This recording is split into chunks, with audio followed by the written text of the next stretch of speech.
ത്രിയേക ദൈവത്തിന് സ്തുതി. ക്രിസ്തുയേശുവിൻ്റെ പ്രിയ സഹോദരങ്ങളെ, യെരമ്യാ പ്രവചനം 29-ാം അധ്യായം 11-ാം തിരുവചനം. നിങ്ങളെക്കുറിച്ചുള്ള ഒരു പദ്ധതി എൻ്റെ മനസ്സിലുണ്ട്. നിങ്ങളുടെ നാശത്തിനല്ല, ക്ഷേമത്തിനുള്ള പദ്ധതിയാണ്. നിങ്ങൾക്ക് ശുഭമായ ഭാവിയും പ്രത്യാശയും നൽകുന്ന പദ്ധതി.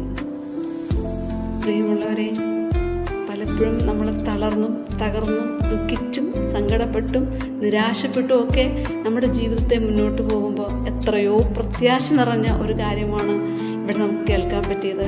ദൈവത്തിൻ്റെ മനസ്സിൽ നമ്മളെക്കുറിച്ച് പദ്ധതിയുണ്ട്. അതിനാൽ നമ്മൾ ഒരിക്കലും ഭാരപ്പെടണ്ട.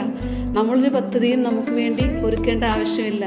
മറ്റുള്ളവരും നമുക്ക് വേണ്ടി ഒരു പദ്ധതിയും തയ്യാറാക്കേണ്ടതില്ല.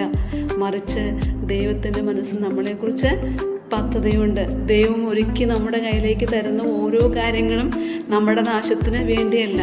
ഇന്ന് നമ്മൾ കുറച്ച് ബുദ്ധിമുട്ടുകളും സങ്കടങ്ങളിലൂടെയൊക്കെ കടന്നു പോകുന്നുണ്ടെങ്കിലും അതെല്ലാം വലിയൊരു അനുഗ്രഹമായി മാറുന്ന ഒരു ദിനം വരും.